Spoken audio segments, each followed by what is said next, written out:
was a time when I was alone, nowhere to go and no place to call home. My only friend was the man in the moon, and even sometimes he would go away too. Then one night as I closed my eyes, I saw a shadow flying high.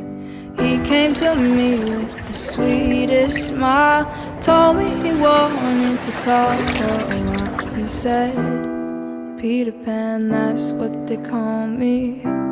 I promise that you'll never be lonely." And ever since that day, I am a lost boy from Neverland, usually hanging out with Peter Pan. And when we're bored we play in the woods, always on the run from Captain Hook.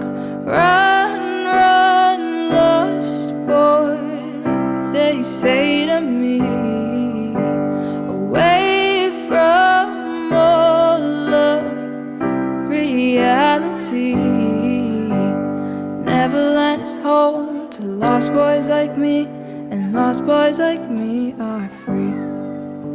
He sprinkled me in pixie dust and told me to believe